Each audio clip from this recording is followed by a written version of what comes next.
welcome to today's video. Good morning, good afternoon, good evening, depending on your time zone and the time you'll be watching this video. We are into another analysis of things in NYABOHANZE. And to tell you the truth, it is actually mind bamboozling to actually watch all this. Some people tell us, you seem to have good English. Can't you make good use of it? And I would wonder, if the streets are dusted with this dirt, and you want us to just come and praise and worship, hey, excuse me. That is not actually what I can do currently. I just have to go on, you know. So, sometimes I just wonder why some people are still living in the, I don't know whether it's 18th century. That is the time people used to fight left and right. And of course, they were fighting communities for land and whatever. But the people of NYABOHANZE amaze me. They have a lot of cat fights.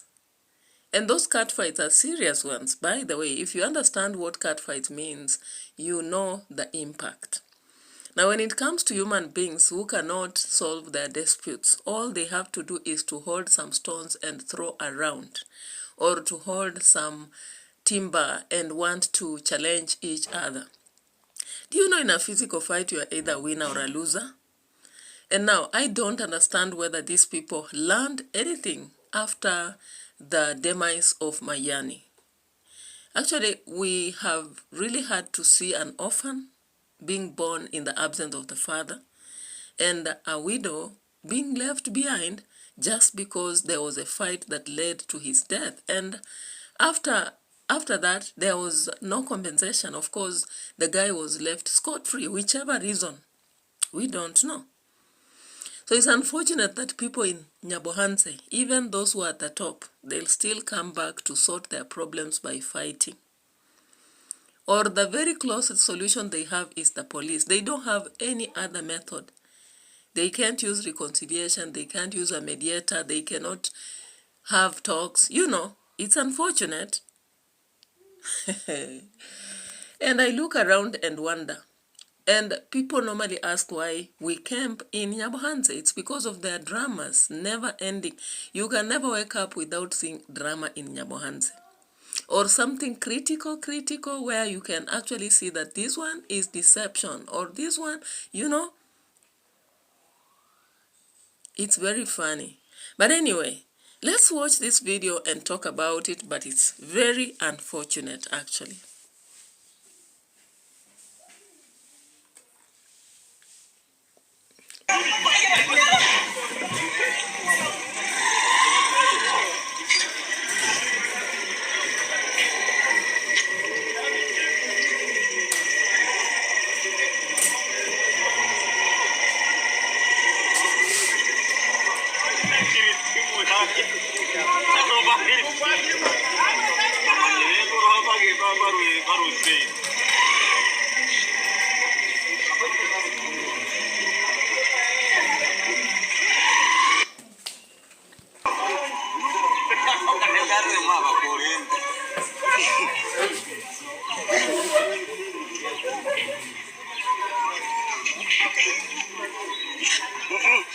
Wewe toto tokeni hapo wewe. Toka hapo sipiji yote na mawe.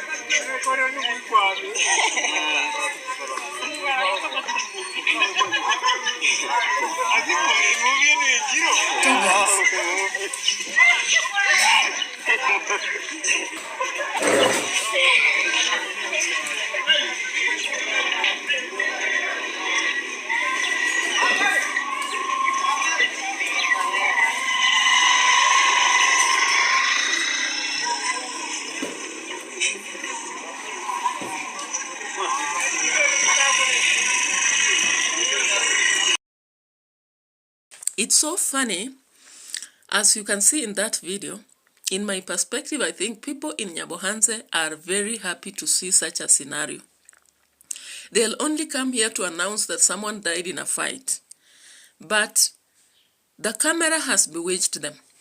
They want so much to see controversial news about people fighting, news about people wrestling each other. So they'll never come out to sort the differences that are happening between people.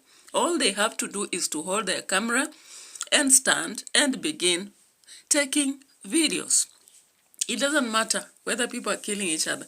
By the way, I think if I'm the police, if I arrest people here, those who are watching and those who are fighting will be both behind the bars. Because seriously, are those who are watching not committing a sin of omission? That is what we learn in the Catholic Church.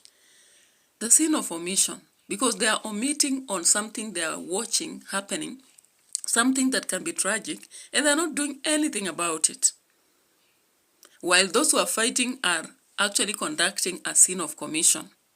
They are committing to a fight which might actually be dangerous to any of them or even those around. Now, in that video, you actually saw some children. Seriously.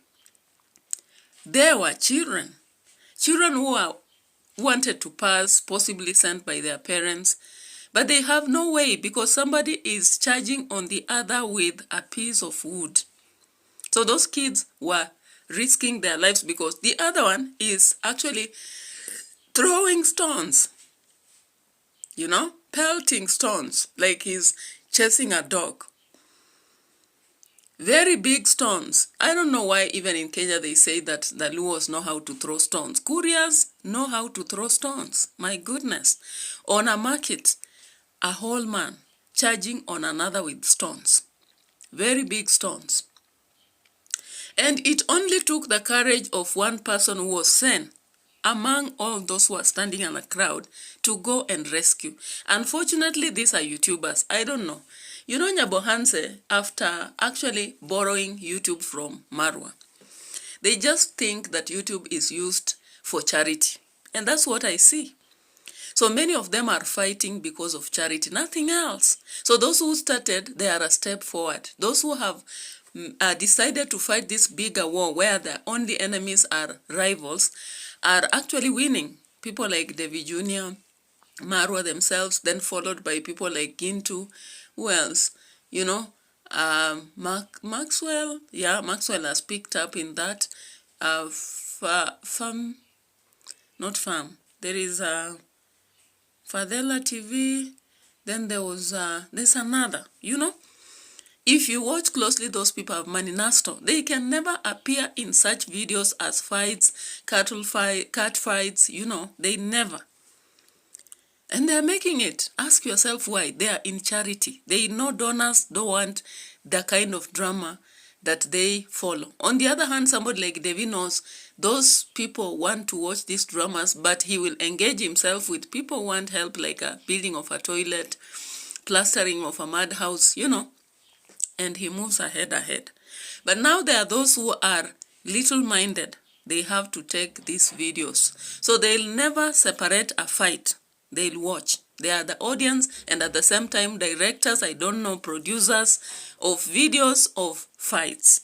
It's unfortunate. What a pity. And they celebrate that. They can post. Of course, we'll comment about it because it is so filthy.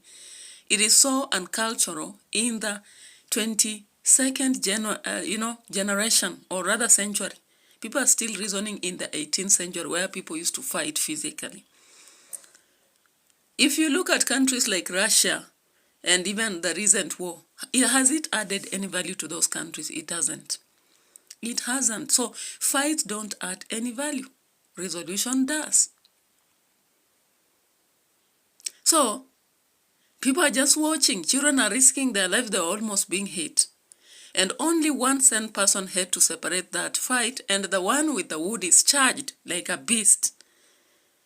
Doesn't want to be separated. So if these people actually pay each other, whom do they blame? Do they blame God? Do we see now the family of one of them running and going to court? If they would want that, they would have gone before. If someone has messed you, don't want a mediator, go report. Let them be summoned. Let disputes be sorted. If they have your date, let them pay, because fighting will not make them pay. If they accused you, then they have to pay for defamation. So it's unfortunate. Anyway, away from that, there is this developing case of Mwita, the young Mwita, the son of dancing grandma. And I think as much as David Jr. is trying to call them enemies, distance himself from that. He has eaten enough from this family.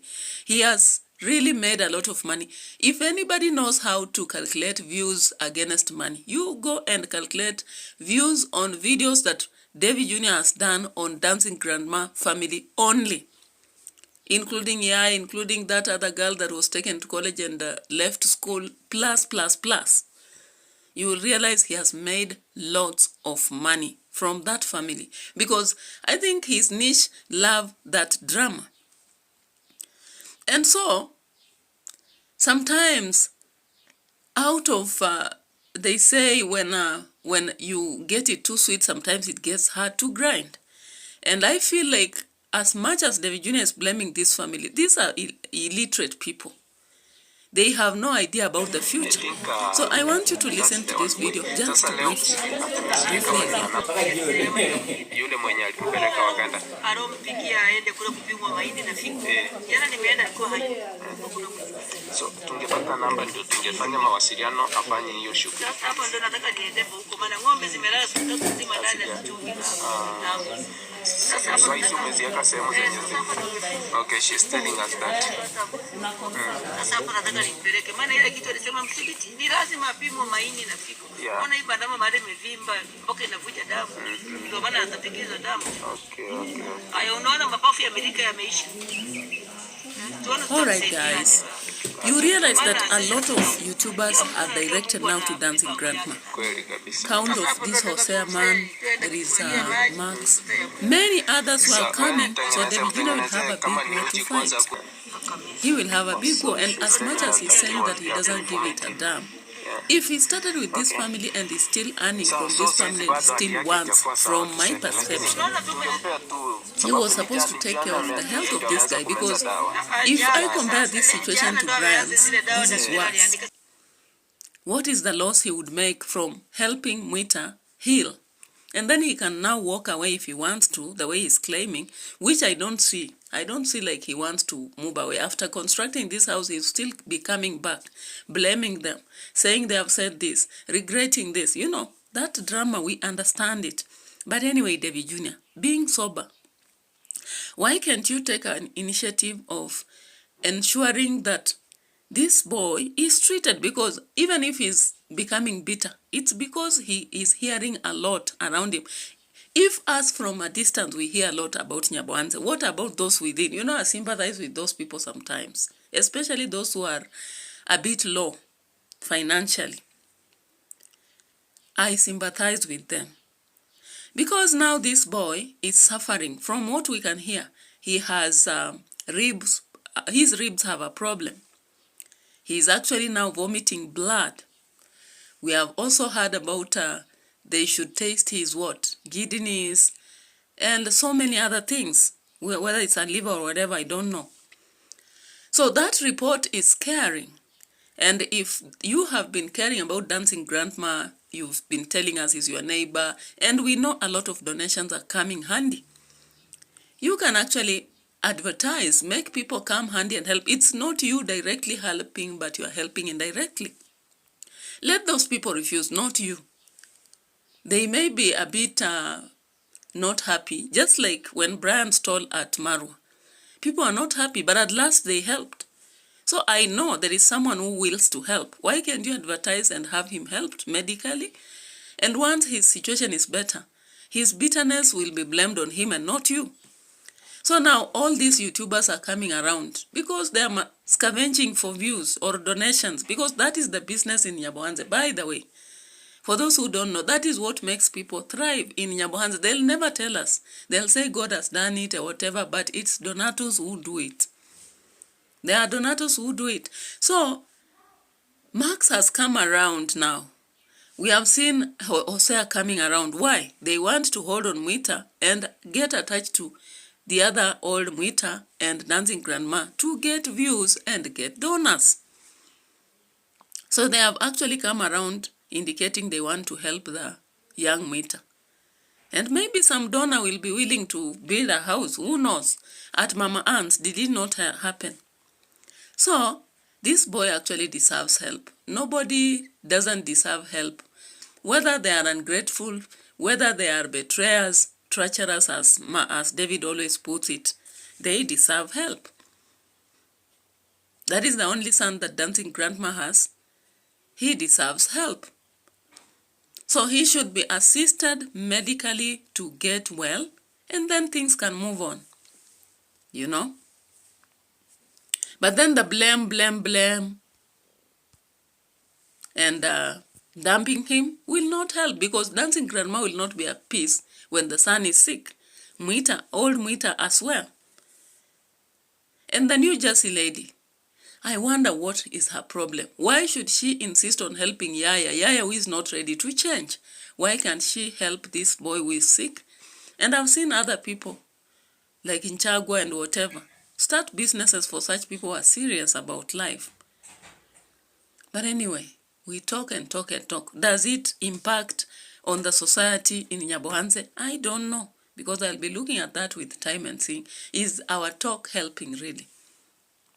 Now, those who are scavenging, I hope Max will help, because he has helped Murimi have his house constructed. He intervened Matiko. I've not followed of late, so I don't know. I don't know how far they are. But we are hoping for the best. So bye-bye for now. Let me prepare and go to work so that later we can do other videos. Bye-bye.